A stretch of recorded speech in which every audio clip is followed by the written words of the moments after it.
I spent 17 years believing I was completely alone in this world. My earliest memory is of the cold, grey walls of Riverside Children's Home in Portland, Oregon, where I arrived as a 3-year-old with nothing but a worn teddy bear and a name tag pinned to my shirt that read, Emma. No last name, no family history, no explanation of where I came from or why I was left there. The staff told me I'd been found outside a hospital with a note that simply said, "Please take care of her."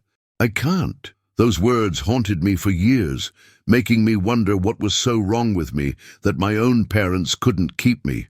Growing up in an orphanage teaches you things other kids never have to learn. You learn that getting attached to people is dangerous because they always leave. You learn that birthdays are just another day on the calendar when you watch other children get adopted while you stay behind. You learn to build walls around your heart so high that nothing can hurt you anymore. By the time I turned 10, I had perfected the art of being invisible. I didn't cause trouble, didn't stand out, didn't let anyone see the scared little girl inside who just wanted someone to choose her. The other kids came and went, finding families who wanted them, while I remained the permanent resident of room 214, the girl nobody wanted. Mrs. Patterson, the home's director, was kind enough, but she had 73 children to care for and not enough hours in the day to give any of us the attention we craved. She did her best. I know that now. But back then, all I felt was the crushing weight of being just another number in an overcrowded system. I watched children younger than me leave with excited new parents, their faces glowing with hope, while I stayed behind, pretending I didn't care. The truth was, every time someone passed me by, every time a couple chose a different child, it reinforced what I already believed. I was unlovable, unwanted, destined to be alone forever. School became my escape. While I couldn't control whether anyone would adopt me, I could control my grades, my achievements, my future. I threw myself into studying, spending hours in the library after classes while other kids played outside. Books became my family, fictional characters my friends, and academic success my only source of pride.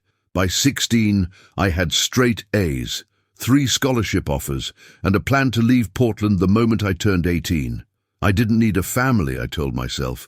I would make my own way in the world, prove that I didn't need anyone to succeed. The walls around my heart grew thicker with each passing year, fortified by disappointment and hardened by loneliness. The summer I turned 17, everything changed in the most unexpected way. It was a scorching August afternoon, the kind where the heat shimmered off the pavement and everyone moved in slow motion. I was in the common room, filling out college applications and dreaming of my escape, when Mrs. Patterson called me to her office. My heart sank. Calls to the director's office usually meant bad news, a scholarship falling through, a rule I'd unknowingly broken, some new disappointment to add to my collection. I walked down the familiar hallway, my sneakers squeaking on the linoleum floor, preparing myself for whatever blow was coming. But when I entered her office, Mrs. Patterson had the strangest expression on her face, something between confusion and wonder. Sitting across from her desk was a man I'd never seen before. He looked to be in his late 60s, with weathered skin that spoke of years working outdoors, calloused hands that rested on worn denim knees, and eyes that held a sadness I recognized because I saw it in my own mirror every day. He wore a faded flannel shirt and work boots caked with dried mud, completely out of place in the sterile office environment. When he saw me, those sad eyes filled with tears, and he stood up so quickly he nearly knocked over his chair. "Emma," he whispered, his voice breaking, "you look just like your mother." I froze in the doorway, my mind unable to process what was happening. Nobody had ever mentioned my mother before. I'd spent 14 years assuming I'd been abandoned without a second thought, that whoever gave birth to me had vanished into thin air and never looked back. The idea that this stranger knew anything about where I came from felt impossible, like a dream I was afraid to believe in because waking up would hurt too much. Mrs. Patterson gestured for me to sit down, her professional demeanor slipping to reveal genuine emotion. "Emma, this is Robert Mitchell," she said softly. "He's been looking for you for a very long time." Robert Mitchell. The name meant nothing to me, but the way he looked at me, like I was precious, like I mattered, like my existence brought him both joy and pain, made my carefully constructed walls begin to crack. I sat down slowly, my hands gripping the armrests of the chair, my heart pounding so hard I thought everyone in the room must be able to hear it. Part of me wanted to run, to retreat back to my safe room where nobody could hurt me with hope that might turn to disappointment. But another part of me, the small child I thought I'd buried years ago, desperately wanted to hear what this man had to say. "I don't understand," I managed to say, my voice barely audible. "Who are you? How do you know my mother?" Robert Mitchell wiped his eyes with the back of his hand and took a shaky breath. "Because, Emma," he said, his voice filled with a lifetime of regret and love, "I'm your father." The world tilted sideways. Those 3 words, "I'm your father," hung in the air like something fragile and impossible, something I couldn't quite grasp, even though I'd longed to hear them my entire life. I stared at this stranger, at Robert Mitchell, with his farmer's hands and tear-filled eyes, trying to reconcile the fantasy father I'd imagined as a child with this real person sitting across from me. My fantasy father had been a tragic hero, someone who'd wanted me desperately but had been kept away by circumstances beyond his control. Looking at Robert now, weathered and worn and radiating guilt, I realized the truth was probably far more complicated and painful than any story I'd invented. "That's impossible," I said, but even as the words left my mouth, I knew they weren't true. Mrs. Patterson wouldn't have called me down here for a lie. This man wouldn't be crying in front of strangers if he hadn't earned those tears through years of regret. "If you're my father, where have you been for 17 years? Why did you leave me here? Why didn't you come sooner?" The questions poured out of me, each one sharp with accusation and hurt, years of abandonment issues rising to the surface despite my best efforts to stay calm and collected. Robert's face crumpled, and for a moment he looked so broken that I almost felt sorry for him. Almost, but 17 years of loneliness doesn't disappear just because someone shows up with an explanation. He reached into his jacket pocket and pulled out a worn photograph, its edges soft from being handled countless times. He placed it on Mrs. Patterson's desk and slid it toward me. "This is your mother," he said quietly. Her name was Sarah. I picked up the photograph with trembling hands. The woman looking back at me was young, maybe 22 or 23, with long dark hair and green eyes that matched mine exactly. She was laughing at whoever held the camera, her whole face lit up with joy, standing in front of what looked like a barn with rolling fields stretching behind her. She wore a simple sundress and had her hand raised to shield her eyes from the sun, and she looked so alive, so happy, so utterly unlike the tragic figure I'd imagined as my mother. Seeing her face felt like looking at a version of myself I'd never known existed, a version that could be carefree and joyful instead of guarded and afraid. "Was," I repeated, catching the past tense. "She's dead?" Robert nodded, fresh tears streaming down his weathered face. "She died giving birth to you, complications that the doctor said were rare but catastrophic. 1 minute she was fine, holding you and telling me how perfect you were, how much she loved you already. 20 minutes later she was gone, and I was left holding a newborn baby and a grief so massive I could barely breathe through it." He paused, struggling to compose himself. "I was 24 years old, working a small farm in Idaho that barely made enough to support one person, let alone a family. Sarah and I weren't married yet, though we'd planned to be. Her parents had disowned her for getting pregnant. My parents were gone, and I had no idea how to be a father when I could barely keep myself together. I wanted to stay angry, to hold on to the righteous fury that had protected me for so many years, but his story was cracking through my defenses like water through a dam. I could see it in my mind, a young man, barely more than a kid himself, dealing with the death of the woman he loved while trying to figure out how to care for an infant. Still, understanding didn't erase the abandonment. "So you just gave me away?" I asked, my voice cold. "You couldn't handle being a parent, so you dropped me at a hospital and disappeared?" "No," Robert said firmly, leaning forward with an intensity that made me look directly at him. "I never wanted to give you up, Emma, never. But I was drowning in grief and poverty, working 18-hour days just to keep the farm from foreclosure, living in a house with no heat and barely any running water. I thought I was doing the right thing. I thought giving you to people who could actually take care of you, who could give you a stable home and opportunities I couldn't provide, was the most loving thing I could do. I thought you'd be adopted immediately by some perfect family who would give you everything I couldn't," Mrs. Patterson interjected gently. "Robert, why don't you explain what happened after you left Emma at the hospital?" He nodded, running his hands through his grey hair. "I signed temporary custody papers that were supposed to last 6 months while I got my life together. The social worker told me it was standard procedure, that it would give me time to stabilize financially and emotionally before taking you home.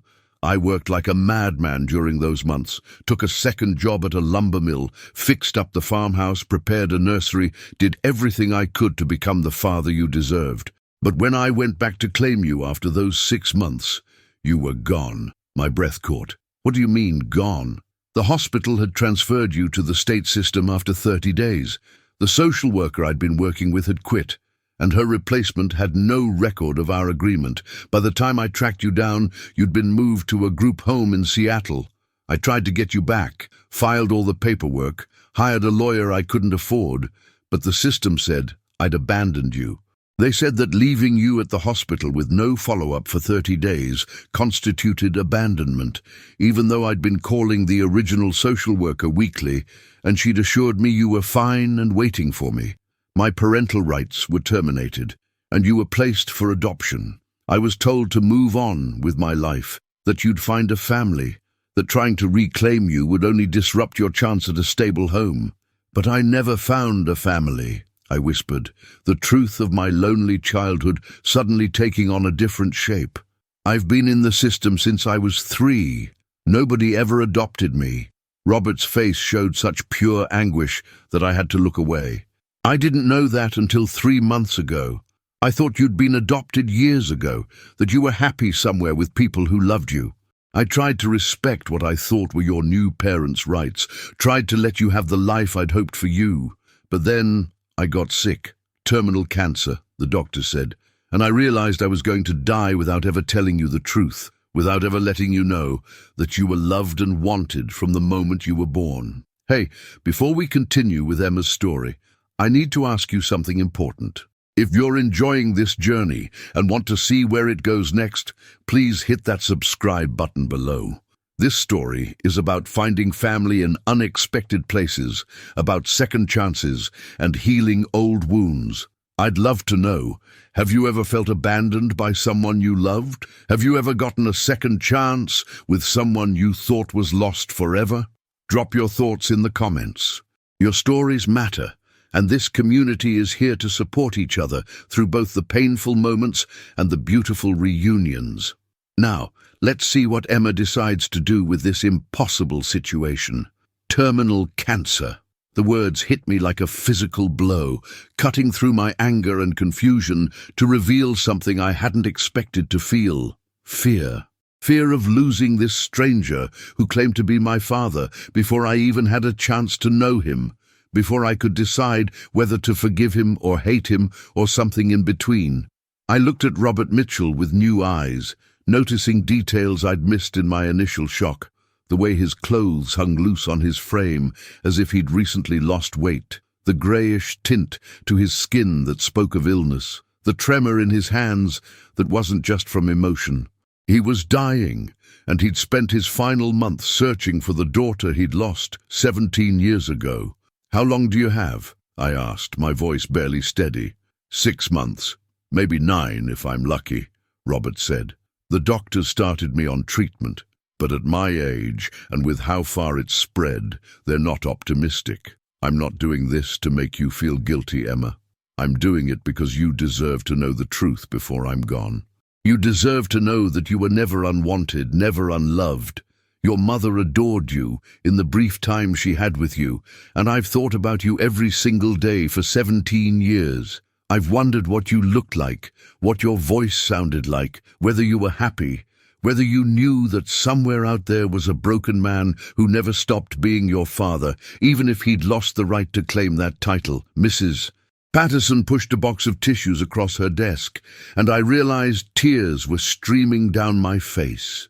I'd spent so many years refusing to cry, refusing to let anyone see how much the abandonment hurt. And now I couldn't stop. All those walls I'd built were crumbling, and underneath them was that 3-year-old girl who just wanted her daddy to come back. But I was also 17, nearly an adult, someone who'd learned that trust had to be earned, and that pretty words didn't erase years of pain.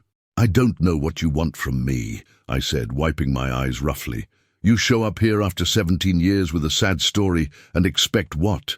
That I'll just forgive you? That we'll have some tearful reunion and pretend those years never happened? I've survived this long without a father. I have college plans, scholarship offers, a whole life mapped out that doesn't include you. I don't need a parent anymore, especially one who's going to die in a few months anyway." The words were cruel, and I saw them land like punches. But cruelty was my armor, the only thing protecting me from the hope that was trying to bloom in my chest, despite my best efforts to crush it. Robert absorbed my anger without flinching, nodding slowly, as if he'd expected exactly this response, and accepted that he'd earned it. "You're right," he said quietly. "You don't need me, and you have every right to tell me to leave and never come back. I wouldn't blame you. But I'm not here to ask you to forgive me or to pretend the past didn't happen. I'm here to offer you something, if you'll take it. I have a farm in Montana, 300 acres that's been in my family for 4 generations. It's not much. The house needs work, the barn could use repairs, and the fields require more labor than one dying man can provide. But it's yours, Emma. I never remarried, never had other children. Everything I have is legally yours, documented and notarized.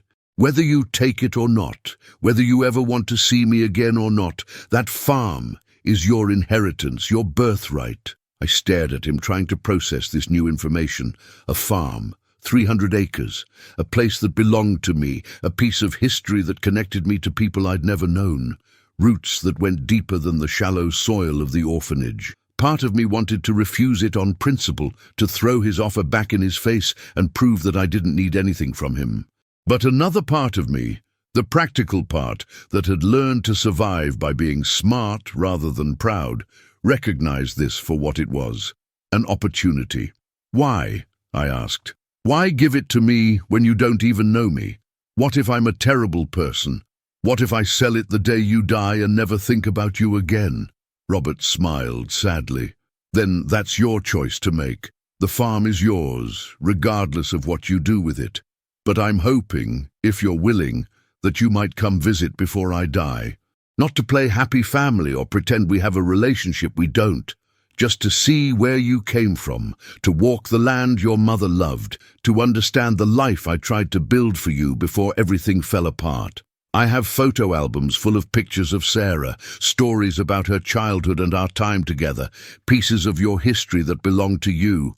I want to give them to you while I still can, while I'm still coherent enough to explain who everyone is and what everything means." Mrs. Patterson spoke up for the first time in a while. "Emma, you don't have to decide anything right now. This is a lot to process, and you deserve time to think about what you want. But I will say that I've spent the last 3 months helping Robert navigate the legal system to find you, and everything he's told you is documented and verified. The farm is real, the inheritance is real, and his intentions seem genuine. Whatever you decide, you should know that you have options now that you didn't have this morning. Options. The word felt strange and wonderful and terrifying all at once. For 17 years, my options had been limited to what the state provided. which orphanage I lived in, which foster families would take me temporarily, which scholarships I could earn to escape. Now, suddenly, I had land, property, a father who was dying but present, a mother whose story I could finally learn. It was too much, and not enough, and everything I'd wanted while being nothing like I'd imagined. "I need time," I said finally, standing up on shaky legs. "I need to think about this, process it, figure out what I want. I can't just jump into your truck and drive to Montana like some Hallmark movie. This is my life, and I've worked too hard planning my future to throw it away on impulse, even for this." Robert stood as well, respecting my space, not trying to hug me or touch me, even though I could see how badly he wanted to. "Take all the time you need," he said. "I'm staying at the Riverside Inn on 4th Street, room 112. I'll be there for the next 2 weeks, hoping you'll call. If you don't, if you decide you want nothing to do with me, I'll respect that and leave you alone. But Emma, please know this. Finding you, seeing that you grew up to be strong and smart and brave, despite everything, is the greatest gift I could have received. You don't owe me anything, but I owe you the truth, and I owe you the chance to claim your heritage if you want it." I nodded, not trusting myself to speak, and walked out of Mrs. Patterson's office on legs that felt like they might give out at any moment. I made it back to room 214, closed the door, and sat on my bed surrounded by the only life I'd ever known. College brochures, scholarship applications, a calendar counting down the days until I turned 18 and could leave this place forever. Except now, leaving didn't look the same as it had this morning. Now there was a farm in Montana, a dead mother named Sarah, and a dying father named Robert, who'd spent 17 years thinking I was happy somewhere else. I picked up the photograph Robert had left with me, studying Sarah's laughing face, looking for pieces of myself in her features. She'd wanted me, he'd said. She'd held me and loved me and died because of me. That last thought made my chest tighten with guilt I hadn't known I carried. If I'd never been born, Sarah would still be alive. If I'd never existed, Robert wouldn't have been a grief-stricken 24-year-old making impossible choices. My very existence had destroyed their lives, and yet he'd called me a gift. I didn't sleep that night. I lay in my narrow bed in room 214, staring at the ceiling tiles I'd memorized over 14 years, turning Robert's story over and over in my mind like a puzzle I couldn't quite solve. Every time I closed my eyes, I saw Sarah's face in that photograph, young and vibrant and full of life she'd never get to live. I saw Robert's weathered hands and grief-stricken eyes, 17 years of regret etched into every line of his face. And I saw myself at 3 years old, a terrified child with a teddy bear and a name tag, abandoned at a hospital with no understanding of why the world had suddenly become so cold and empty. For 3 days, I avoided Mrs. Patterson's office and ignored the pink message slips that appeared in my mailbox. Robert Mitchell called. "Please call back." Each slip felt like pressure I wasn't ready to handle, a decision I wasn't prepared to make. I threw myself into my college applications with renewed intensity, as if getting into a good school would somehow prove I didn't need anything from anyone, that I'd succeeded despite the abandonment rather than because of any help. But the applications that had once excited me now felt hollow. Every essay prompt about family or home, or where I came from, mocked me with their assumptions that everyone had answers to these questions. On the 4th day, I found myself standing outside the Riverside Inn on 4th Street. I hadn't consciously decided to go there. My feet had simply carried me during what was supposed to be a walk to clear my head. Room 112 was on the first floor, its curtains drawn against the afternoon sun. I stood on the sidewalk for 20 minutes, my hand raised to knock a dozen times before falling back to my side. What would I even say? What did I want from this man who was both a stranger and the only blood relative I'd ever known? The decision was made for me when the door opened and Robert stepped out, nearly colliding with me. He looked worse than he had in Mrs. Patterson's office, thinner, more tired, the cancer clearly taking its toll despite whatever treatment he was undergoing. But when he saw me, his whole face transformed with such pure joy that I had to look away, uncomfortable with being the source of someone's happiness when I'd spent so long believing I was the source of everyone's disappointment. "Emma," he breathed, "I hoped you'd come, but I didn't want to push. Come in, please. I just made coffee, though I suppose at your age you might prefer something else. I don't really know what 17-year-olds drink these days. I have soda, juice, water, whatever you want." He was nervous, I realized. This man who'd lived 67 years, who'd run a farm and survived the death of the woman he loved and battled cancer, was nervous about spending time with me. The realization softened something in my chest, made him seem less like a figure from my nightmares and more like a real person who was as scared of this reunion as I was. "Coffee is fine," I said, following him into the small hotel room. It was neat, but lived in, with photo albums stacked on the desk, a laptop open to what looked like legal documents, and prescription bottles lined up on the nightstand. On the bed were scattered dozens of photographs, and I was drawn to them immediately, like a magnet. Robert noticed my attention and gestured to the photos. "I brought everything I had of your mother. I thought you might want to see her, know her beyond just that one picture. She was incredible, Emma. Smart and funny and brave. She would have loved you so much." I sat on the edge of the bed and picked up a photo of Sarah as a teenager, maybe 14 or 15, sitting on a horse and grinning at the camera. Another showed her in a high school graduation gown, throwing her cap in the air. There was one of her and Robert together, both of them muddy and laughing, standing in what looked like a newly ploughed field. In every picture she radiated life and joy, and seeing her happiness made my chest ache with the loss of someone I'd never known. "Tell me about her," I said quietly. "Tell me everything."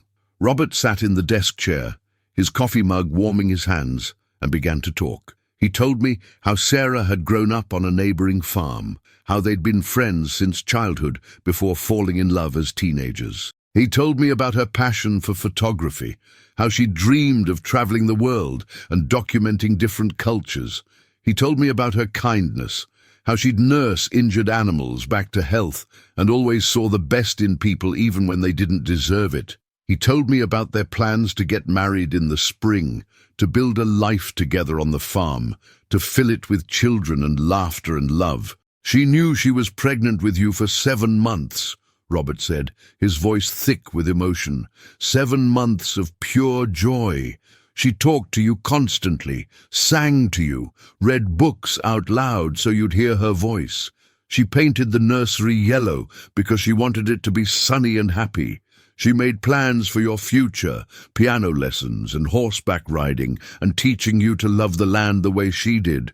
When you were born and they placed you in her arms, she looked at you like you were the most perfect thing she'd ever seen. Her last words were, 'Take care of our baby girl.' And I failed her, Emma. I failed both of you." "You were 24, I said, surprising myself by defending him.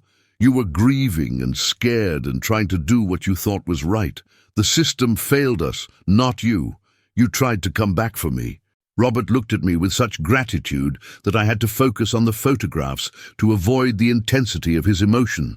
We spent the next 4 hours going through every picture, every story, every piece of my history that he'd carefully preserved.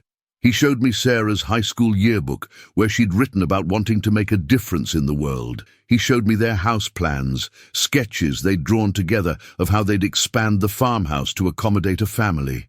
He showed me the hospital bracelet I'd worn as a newborn, my tiny footprints preserved on official paperwork, the birth certificate that listed both their names, Sarah Ann Cooper and Robert James Mitchell, as my parents. By the time the sun set, I had a headache from crying and a heart that felt simultaneously fuller and more broken than ever before. I had a mother who'd loved me completely in the brief time we'd had together. I had a father who'd made terrible choices out of grief and love, who'd spent 17 years believing I was better off without him, and I had a choice to make about what came next. "The farm," I said as I prepared to leave, my hands full of photo albums Robert insisted I take with me. "Tell me about it. What's it actually like?" Robert's face lit up despite his exhaustion. "It's beautiful, Emma. 300 acres of rolling hills and forests, with a river running through the eastern section. The house is old, but solid, built in 1892 by your great-great-grandfather. There are horses, a few cattle, chickens that free range all over the property. The nearest town is 15 miles away, small but friendly. It's quiet and peaceful, the kind of place where you can hear yourself think, where the stars at night are so bright they look fake. Your mother loved it there. She said it was the only place she'd ever felt completely at peace. And you want me to come there, to visit before you? I couldn't finish the sentence. I want you to see where you come from, Robert said gently. I want you to walk the land that's legally yours, to sleep in the room your mother painted yellow, to understand that you're not just some kid from an orphanage with no history. You come from farmers and pioneers, from people who worked hard and loved deeply and built something lasting. That's your heritage, Emma, whether you claim it or not. But yes, selfishly, I also want time with you. I want to teach you about the farm, to tell you stories about your grandparents and great-grandparents, to give you every piece of yourself that I can before I run out of time. I'm not asking you to forgive me or love me or even like me. I'm just asking for a chance to know you, and for you to know where you really come from. I stood in the doorway of room 112, photo albums clutched to my chest, looking at this dying man who was offering me everything he had left to give. My carefully planned future, college in California, a fresh start where nobody knew me, a life built entirely on my own terms, suddenly felt less like freedom and more like running away. What if, instead of running from my past, I could reclaim it? What if instead of proving I didn't need anyone, I could learn to let someone in before it was too late? I need to talk to Mrs. Patterson about taking some time off from school, I said slowly. And I need to think about how this fits with my college plans. But Robert, I paused, the name still feeling strange on my tongue, not quite ready to say Dad, but unable to keep calling him Mr. Mitchell. I think I'd like to see the farm. I think I'd like to know where I come from. 2 weeks later, I found myself in Robert's pickup truck, driving through Montana with my entire life packed into 2 suitcases in the bed behind us. Mrs. Patterson had been surprisingly supportive, helping me arrange a semester of independent study so I wouldn't fall behind on my college applications. She'd also pulled me aside before I left, her usually professional demeanor cracking to reveal genuine emotion. "Emma," she'd said, gripping my hands tightly, "I've watched you grow up in this system, and I've seen you build walls to protect yourself. But sometimes the bravest thing we can do is let those walls come down. Give yourself permission to have a family. Even if it's complicated and imperfect and temporary, you deserve that." The drive from Portland to Montana took 2 days, and during those long hours on the road, Robert and I began the delicate process of learning each other. He told me about the rhythms of farm life, early mornings feeding animals, days spent mending fences and tending crops, evenings watching the sunset paint the sky in colors that no photograph could capture. I told him about my plans for college, my love of literature, my dream of becoming a teacher. We were careful with each other, like 2 people learning a new language. But slowly, mile by mile, the silence between us became more comfortable and less frightening. When we finally turned off the highway onto a gravel road, marked by a weathered wooden sign that read, "Mitchell Family Farm, Eston 1892, my breath caught in my throat. The property stretched before us like something out of a painting, rolling hills covered in late summer grass, clusters of pine trees providing shade and shelter, and in the distance, mountains rising up to touch the sky. The house came into view as we rounded a bend, a 2-story farmhouse with white paint peeling slightly from years of harsh weather, a wraparound porch with rocking chairs, and flower boxes that had once held blooms but now contained mostly weeds. "I know it needs work," Robert said apologetically as we pulled up to the house. "The last few years since I got sick, I haven't been able to keep up with everything, but the bones are good, and with some effort it could be beautiful again." I stepped out of the truck and was immediately struck by the silence, not the oppressive silence of loneliness, but the peaceful silence of wide open spaces, where the only sounds were wind rustling through grass, birds calling to each other, and somewhere in the distance, the gentle lowing of cattle. The air smelled different here, clean and fresh, with hints of pine and earth and growing things. It smelled like possibility.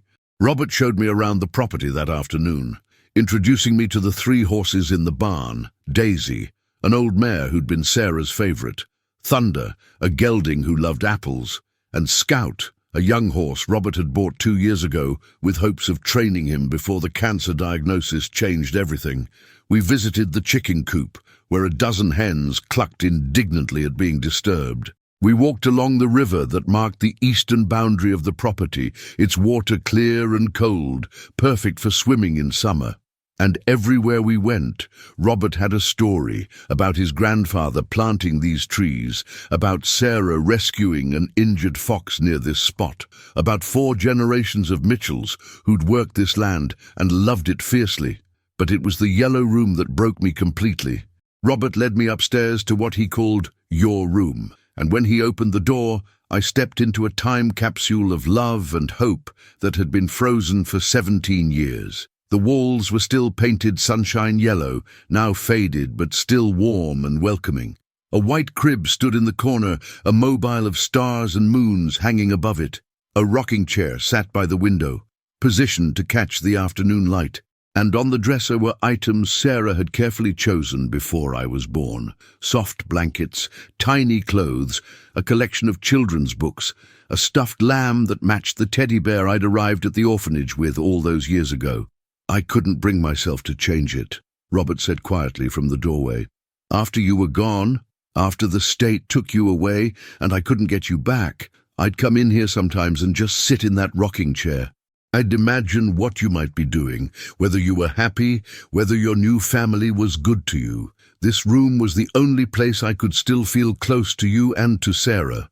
I know it's not appropriate for a 17-year-old, but I thought maybe you'd want to see it, to know that you were expected and wanted here. I walked to the dresser and picked up one of the books. Goodnight Moon, its pages crisp and unread, waiting for a child who'd never arrived. I opened it and found an inscription on the inside cover in handwriting I didn't recognize, but knew must be Sarah's.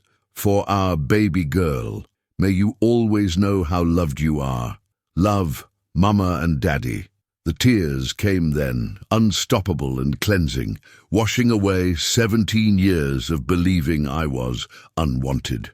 I sank into the rocking chair and clutched the book to my chest, and Robert stood awkwardly in the doorway, clearly wanting to comfort me, but unsure if he had the right. Finally, I looked up at him through my tears and said the words I'd been too afraid to say before. Thank you for not giving up on finding me. Thank you for telling me the truth. Robert crossed the room then and knelt beside the rocking chair, and for the first time since I was 3 years old, I let myself be hugged by a parent. It wasn't magical or instantly healing. There was still too much hurt between us for that. But it was a beginning, a small crack in the walls I'd built, and through that crack light was starting to seep in. The months that followed were the strangest and most wonderful of my life. I learned to wake before dawn to feed the animals, to mend fences and muck out stalls, to appreciate the satisfaction of physical labor that left me exhausted but accomplished. Robert taught me to ride horses, and I spent hours on Daisy's back exploring the property, discovering hidden meadows and quiet streams, learning the land that was now mine by inheritance and by choice. In the evenings, we'd sit on the porch, and he'd tell me stories about the Mitchell family history, about my great-grandmother who'd been a teacher, about my grandfather who'd served in World War II, about the generations of strong, determined people whose blood ran in my veins. But we also talked about the hard things, about his guilt over leaving me at the hospital, about my anger at being abandoned, about the 17 years we'd lost and could never get back. We learned to be honest with each other, even when honesty was painful, because we both knew that time was precious and we couldn't afford to waste it on polite lies or comfortable avoidance. Robert's health deteriorated slowly but steadily. There were days when he couldn't get out of bed, when the pain was too much, and all I could do was sit with him and read aloud from the books Sarah had chosen for me 17 years ago. I finished my college applications from the farmhouse kitchen table, with Robert offering advice on my essays and helping me understand that my story, the orphan who found her family in the last possible moment, was worth telling. I got accepted to 3 universities, including my top choice, but I deferred enrollment for a year. I told them I had family matters to attend to, and for the first time in my life, that statement was true. Robert died on a cold February morning, 6 months after I arrived at the farm. I was holding his hand when he went, and his last words were, "Thank you for coming home." The funeral was small. Some neighbors I'd gotten to know, Mrs. Patterson, who made the long drive from Portland, and me, the daughter who'd had too little time with her father, but was grateful for every moment we'd shared.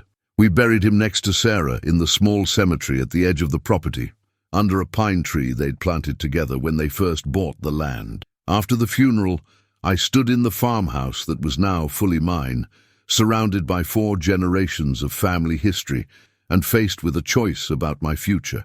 I could sell the property, take the money, and pursue the life I'd planned before Robert found me. College in California, a fresh start, a clean break from the past.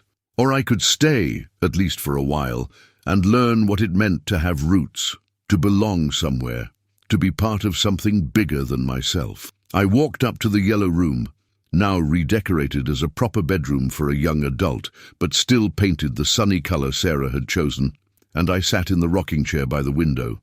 Outside, the Montana landscape stretched endlessly, beautiful and harsh and full of possibility. I thought about Sarah, who never got to watch me grow up. I thought about Robert, who spent his last months giving me the gift of knowing where I came from. And I thought about myself, not Emma the orphan anymore, but Emma Mitchell, daughter of Sarah and Robert, heir to a legacy of farmers and fighters and people who loved this land. I picked up my phone and called the university admissions office. "I need to defer for another year," I told them. "I have a farm to run and a history to learn, and I'm not quite ready to leave yet." That night, I sat on the porch in one of the rocking chairs, wrapped in a quilt that had belonged to my great-grandmother, and watched the stars come out one by one in the vast Montana sky. For 17 years, I'd believed I was alone in the world, that I had no one and belonged nowhere. But standing in the farmhouse where 4 generations of my family had lived and loved and died, I finally understood the truth. I had never been alone. I'd been waited for, hoped for, loved from a distance by a father who never stopped looking for me and a mother who'd given her life to bring me into the world. The farm needed work, fences to mend, fields to plant, a house to restore to its former glory. But I had time now, and purpose, and something I'd never had before, a place to call home. I wasn't sure what the future held, whether I'd stay on the farm permanently or eventually leave for college and career and adventures in other places. But for now, I was exactly where I needed to be, healing from 17 years of loneliness in the house my family built, on the land that had waited patiently for me to come home. Thank you so much for staying with Emma's story until the end. If you found yourself moved by this journey of a daughter finding her father in the 11th hour, please hit that subscribe button below. This channel is all about real stories of family, forgiveness, and second chances. And I'd love for you to be part of this community. I want to hear from you. Have you ever reconnected with someone after years apart? Have you discovered family history that changed how you saw yourself? Drop your story in the comments below. We're all in this together, learning that it's never too late for healing and that family isn't always what we're born into, but sometimes what we choose to claim. What did Emma's story teach you about forgiveness, about second chances, about the courage it takes to let your walls down? Share your thoughts, support each other, and let's keep this conversation going. See you in the next story.